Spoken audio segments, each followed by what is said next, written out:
Hi, it's Kenric, and I'm back. I know I've been away for a while, but to be honest with you, the business of life has taken me away. But I'm back now. Now we're in June 2024, and considering Father's Day, what comes to your mind? Do you think about the plans that your kids or wife have for you, or a gift, or a special meal that you might have on this Father's Day? Or do you take the time to reflect on what the Bible says about fathers? And today I want to let you know the Bible verse about father that comes to my mind and why it needs to be on our minds, not just on Father's Day, but every day of the year. So keep it locked right here, and we're going to dive into the Bible.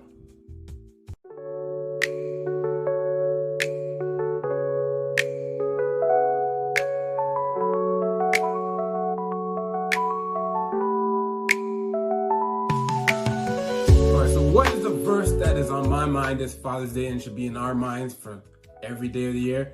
It's Malachi 4 verse 6. Malachi 4 verse 6. And it says, "Behold, I will send you Elijah the prophet before the coming of the great and dreadful day of the Lord, and he shall turn the hearts of the fathers to the children, and the hearts of the children to their fathers, lest I come and smite the earth with a curse." Now, it's very interesting to note that Malachi 4 verse 6 is the last verse in the Old Testament. The Old Testament actually concludes with this verse. And reading through the Old Testament for the first time, one might expect it to end in a more pleasant or hopeful tone like the last verse in the New Testament, but it doesn't. The Old Testament ends with a strong warning of impediment danger if fathers and children's hearts aren't turned towards each other. Now, have you really taken the time to think, reflect, and understand the implications of this passage and how it applies to us today? This warning, telling you folks, this warning should not be taken lightly, especially since by God's sovereignty, it is specifically placed at the last verse, or it's the last prophetic advice before the New Testament begins. To understand more the effects of the turning the hearts of the father to the children and the hearts of the children to their fathers, you need to understand what happens when the father's heart is not turned towards the children. And there are many examples of this in the Old Testament. Some may think of Eli right away, but the one that I want to bring to your attention is Hezekiah. Now, overall, Hezekiah did what was right in the sight of the Lord by opening up the temple and rededicating it to the Lord, and he brought back the Passover celebrations. He also destroyed the idolatrous altars, images, and high places in all the cities of Judah.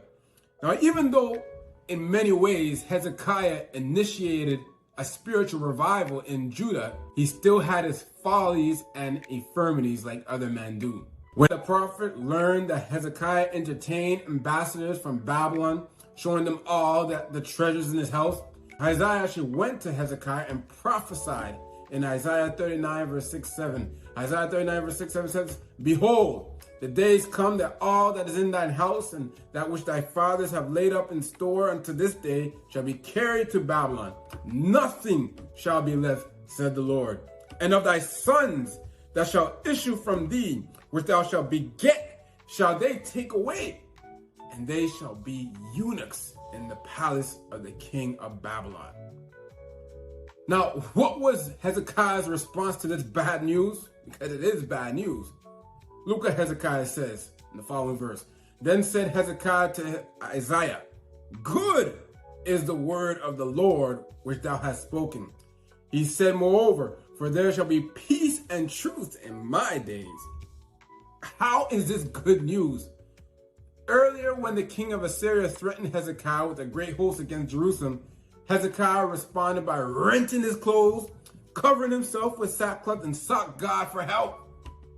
When Hezekiah was sick and going to die, he prayed to God and wept sore. But when gloom and doom was predicted as the fate of his sons, according to Hezekiah, this was good news? Yeah, it was good news for Hezekiah. You know why it was good news for him? because it was not directly affecting him. Hezekiah's self-centered response to the advanced notice of the coming Babylon captivity of his sons is the perfect example of a father's heart not being turned to his children. Now, as a father myself, if I knew that doom was coming for my children, I'll be crying out to God to have mercy and be doing my best to help my children get right with God. And tell you the truth, this should also be the prayer and action of fathers who have unsaved children. Hezekiah, on the other hand, he knew danger was coming for his sons and did not rent his clothes, did not cover himself with sackcloth, or didn't even bother to say one prayer on the behalf of his children, like when he did when he himself was facing impending danger. The coming Babylon captivity of his children did not concern Hezekiah. Now, in the New Testament, fathers who had a heart for their children, what did they do? Well, they sought Jesus' intervention. We see this with Jairus.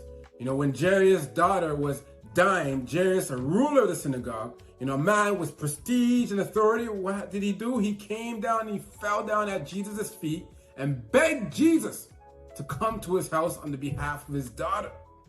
Another example is the man who brought his son with a dumb spirit to Jesus. Jesus cast out the dumb spirit from the boy, and the boy was delivered. Now, in both of these situations, God extended his grace and mercy based on what? Based on the father's desire to see the well-being of their children. If the fathers didn't come to Jesus, if the fathers didn't have a heart for their children, they would have never come to Jesus. So where was Hezekiah's desire for the well-being of his sons? After Hezekiah's death, he was succeeded by his son Manasseh. And according to the Bible, Manasseh did what was evil in the sight of the Lord. Manasseh actually did worse than the heathen people around him. It was a shame. What did he do? Well, he built back up the high places that his father Hezekiah had destroyed. He made his son pass through the fire. As possible, he sacrificed his son to false gods. He dealt with familiar spirits. The Bible specifically says he shed much innocent blood. And according to tradition, he's the one who had the prophet Isaiah sawed in two. After all the evil that Manasseh did, he was taken captive by the Syrians into Babylon, and there he humbled himself and prayed to God. God had mercy on him and brought him back to his throne in Jerusalem. And when Manasseh was restored to his throne, he tried to undo all the evil that he did, which actually postponed God's judgment. Now I want to ask you this question. Is it possible that Hezekiah's complacency towards his sons played a role in Manasseh's initial rebellion against God? Is it possible? Well, if so, Malachi 4 verse 6 is still a severe warning for us men, for us fathers today. When a father's heart is not turned towards children, he will not be concerned about the nurturing of his children in the Lord. This will result with his children's heart being turned away from him, rebelling against God, and making them ripe for God's judgment.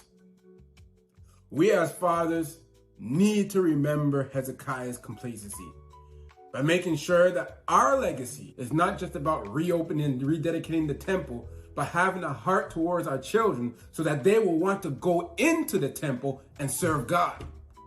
When fathers take heed to the prophetic message in Malachi 4 verse 6 by turning their hearts towards their children with love, spending time with their children, discipling their children, protecting their children, providing for their children, then in response, their children's heart will turn to him, making it easier for him to train them up in the nurture and admonition of the Lord.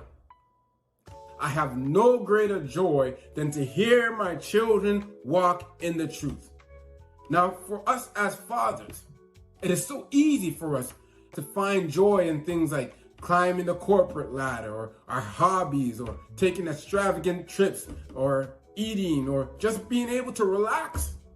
Now, don't get me wrong, although there's nothing wrong with finding joy in these things, we cannot afford to be complacent. We cannot afford to forget about the spiritual well-being of our children. Our greater joy should be to see and hear our children walk in the truth.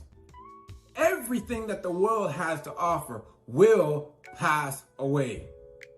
Ultimately, our legacy does not lie in our personal success or the monuments that we build, but in the nurturing and discipling of our children. The nurturing and discipling of our children will not only have an impact on our children, but also on our nation, and remember this, future generations for eternity. And guess what? It all starts with the fathers turning their hearts to the children. Let Malachi 4 verse 6 be in your hearts 365 days of the year. Don't ever forget it. Hey, like what you see? If this was a blessing to you, please subscribe to our channel and share it. As for now, take care and God bless. Happy Father's Day, y'all.